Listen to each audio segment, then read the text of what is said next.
Black people are the only people that carry a struggle or hardship like it's a badge of honor. Oh, you ain't been through what I've been through, and kind of look down on you.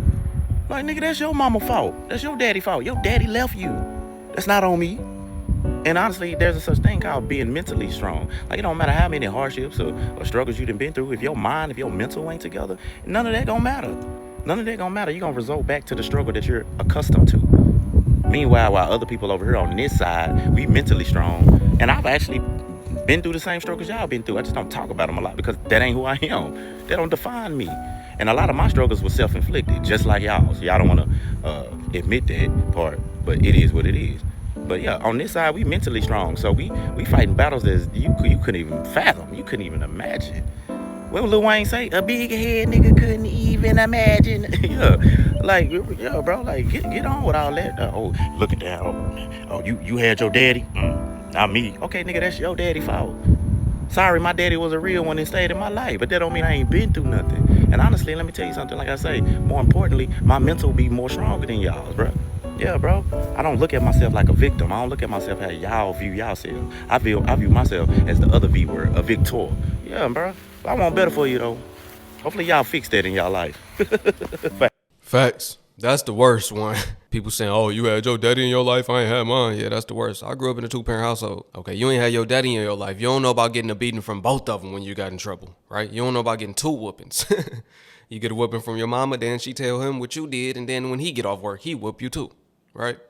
Y'all don't know about that. It's double the pressure to achieve and be a upstanding person. You know what I mean? Y'all don't know about that. Y'all have more freedom, if anything, a lot of y'all. But anyway, yeah, you shouldn't have a victim mindset no matter what. It's not a badge of honor to have lived worse, right? You lived a worse life, so you want to compare. My life was worse than yours. Nah, it's not about that. It's not about who had the worst life. It's not about who had it the hardest. It's about who overcame adversity, actually. No matter what you went through it, you got through it. Now you use those same hardships as lessons. You might have learned this is not what I want to do when I have kids, or this is not the type of adult that I want to be. I don't want to be like the adults that were molding me as a child. I want to be better than that. That's what it's about. And learning from past mistakes that the other generations may have went through. If you grew up in the struggle, making sure when you have kids, they don't got to struggle. If you grew up in the hood, the goal should be to get out of the hood. Change your environment. It'll change your mindset. Now that I'm in my mid-30s, I absolutely hate hustle culture. I've been working since I was 15, and the mere thought of not being able to retire until I'm in my mid-60s to 70s, that don't sit right with me. And I'm not no lazy ass bitch. I am a hustler. But in 2025, I think every adult should be able to survive off of one income. Is that too much to ask? I don't want to work more than 8 hours a day, more than 40 hours a week. I don't even want to work for 5 days. I don't even want to work. But I love money, so I'ma work. But it don't make sense to me how we live at work and just visit the crib, but pay so much damn money to have a roof over our heads. And them standing jobs, I cannot stand it. I feel like once you hit 30, jobs should allow you to sit the fuck down and do your job. And I'm not just talking about jobs, I'm talking about hustling, period. I done learned how to bake a 2-tier wedding cake to get that fucking shmoney. I done did a back flip on a damn pole before. I done did it all. And I'm tired.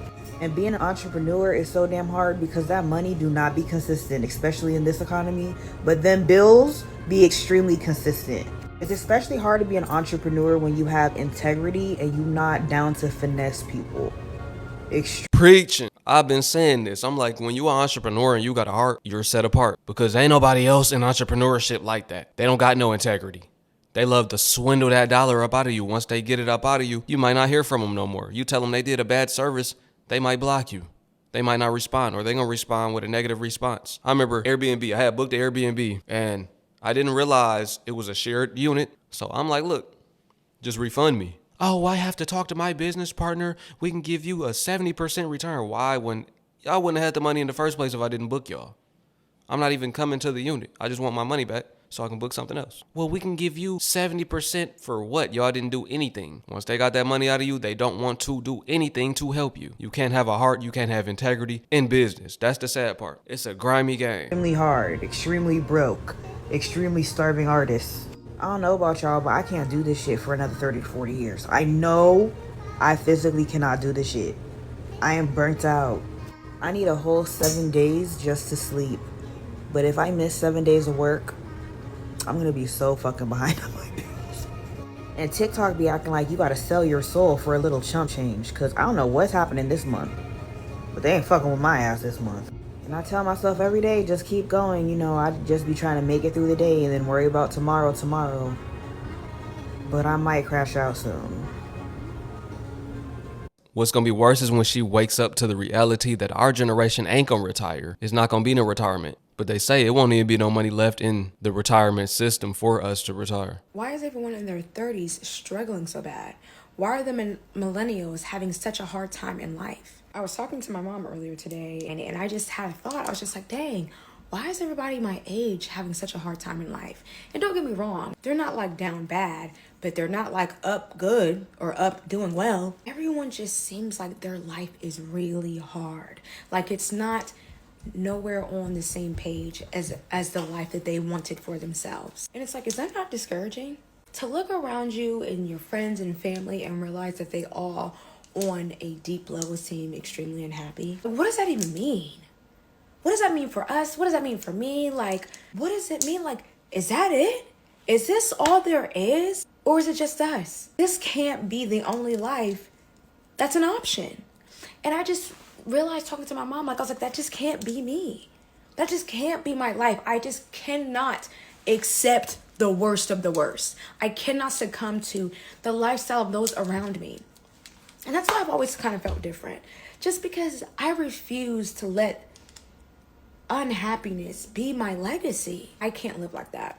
There's no way we just accept the cards we're dealt and we don't fight tooth and nail with blood, sweat, and tears and our fingers peeling to have a better life. I just can't accept that. I just can't accept that that's the only option that we have.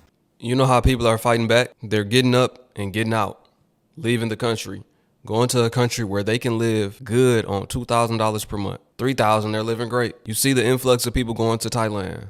I went to Thailand in 2018 for the first time. That was the first time I got out after reading The 4-Hour Work Week. That book opened my mind. It expanded my mind. I didn't even know Thailand existed. I did research. What are the cheapest countries to live in? Of course, countries like India popped up and the countries you don't really want to go to. Then I saw Thailand. I was like, wait, this is like luxury on a budget. Saved up a couple thousand. I went out there, lived out there for a couple months. There's people going out there and living there forever. And I don't blame them, whether that be Thailand, the Philippines, whether that be Africa, whether that be Mexico. I've lived in Mexico for a year before. People are doing that through remote working, getting a remote job, making money on YouTube, being traders, having online businesses, selling digital products. You know, it's not hard to make a couple thousand online. And those people are actually happier. Even though they make less than the average American, they're happier without being in America, taking that American dollar and living off of it in whichever country that they desire. And the same thing goes for those cultures. Those people make less, but they're actually happier. They're spending more time with their families. They're getting out and hitting the tourist attractions in their country, you know, going to the beach, getting on boats, living a better lifestyle because those countries are rich in culture. America, we are rich in imports. The other cultures are rich in culture. That's just what it is. I would rather be in a country that's rich in culture, but poor monetarily, where as soon as I step off that plane, my net worth multiplies by 3 or 4. You can get in tuk-tuks for transportation or jeepneys in the Philippines, things of that sort where you don't even need a car. So people are going, hey, I don't need a car. I don't have to cook because it's less expensive to eat out than it would be for me to buy my groceries. I have no lease commitment. You can find a month-to-month rental. Or if you do break the lease, the way their laws work, they can't even hold you accountable. It really don't matter. A lawyer out there will tell you that. It's just less stress, less mental strain, less strain on you, less demand. How are y'all affording stuff right now? I feel like we're not talking enough about this. Everything is so freaking expensive, and I don't know what the heck. I know I'm not the only one going through this. I mean, from groceries, clothes, everything is so expensive right now, and it's literally by the grace of God that me and my family are surviving. I can't imagine what it's like for somebody who doesn't make the type of money that I make. And I don't even make a lot of money. But like, this is really a struggle. How are we surviving? I'm kind of irritated because I literally just drove almost an hour to come donate plasma. Spent 2 hours inside the plasma center filling out paperwork and watching videos just for them to prick my finger and be like, my H levels or whatever are too low and I can't give a donation today. Mind you, I was depending on that donation to be able to pay my rent today, so I'm just irritated and lost today, and I'm just over it. I'm over today as a whole. I just want to I want to cry, and I kind of just want to, like, I don't even know, just cry, I guess. Sleep. Can't even sleep. You ever be so stressed out you can't sleep? I feel like I'm so stressed out I can't sleep properly. I feel like I'm always waking up anxious because it's like, You know it's bad when donating plasma has become a side hustle or a routine for people. Not just people that want to go buy drugs or nothing. We talking about people using it to pay for food, people using it to help go towards their rent, to make up the amount that they didn't have to go towards that rent or that food budget for the month or for that week. I knew it was bad when people I know started going, and they knew every blood bank. They knew this one paid this amount for the first 4 or 5 times or whatever it was, and this one paid this amount for the first 3 times. Then after that, you get this amount. I'm like, oh yeah, it's real bad. And this is people that used to have money, and I'm like, dang, this is what they have to do now. It's bad overall for the American empire. It's falling, y'all. It's falling. whenever I wake up and it's the next day, it just makes me feel more anxious because it's like, there's just so much going on. I pray that the universe really changes my financial situation this year, because constantly being in this state of either having to work 3 to 4 jobs and never sleep, never get time to myself, barely be able to like take care of my well-being but be able to afford bills, or work 1 job or 2 jobs and still struggle on bills and still be, it's like you really can't win either way. And I'm just becoming so fucking numb. I'm really numb, so I don't know. It's a waste of time. I have 3 jobs and I'm still struggling. I am a teacher. I tutor after school. I just got through with one of my tutoring sessions actually, and I also make content. I have 1 full-time job with full benefits and then 2 part-time / contract jobs, and I am still struggling. The solution is not to get a 4th job. There's something wrong with this world. Something has got to give to where we live in a world where people can work multiple jobs and they're still struggling. What does that say? Like, the solution isn't you need another job or you're just lazy and you don't want to work. We're working multiple jobs. What more do we have to do in order to live comfortably in this world? I think it's ridiculous. To answer the question, what do you do to live more comfortably in this world? A job is not the end all be all. A job is for you to get on your feet, and a job is for you to get that money, for you to be able to invest that money. That's what you should look at a job as. We have to become investors, right? Like Warren Buffett, the greatest investor of all time, said, if you don't find a way to make money while you sleep, you will work until you die. Obviously, that's a true statement. You have to find a way to make passive income through a high in-demand skill, a high profitable skill that maximizes your earning potential. Jobs keep you just over broke. Skills allow you to pay for your needs, wants, and the bills. Money is nothing more than a debt note. You got to take that debt to get you out of debt.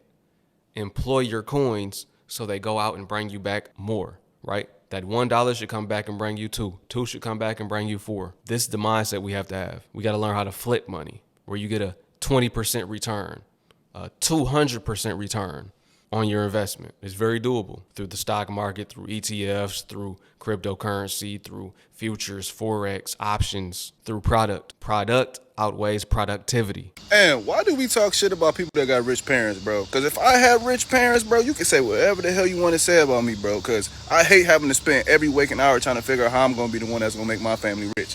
I wish my dad was Braun. Because fuck this shit. Fuck this struggle. Fuck all of it. I think I said more than enough, family. Drop a comment below. Let me know what y'all think about this video. Once again, it's an open space for people to share the way that they feel, right? Drop a paragraph if you need to.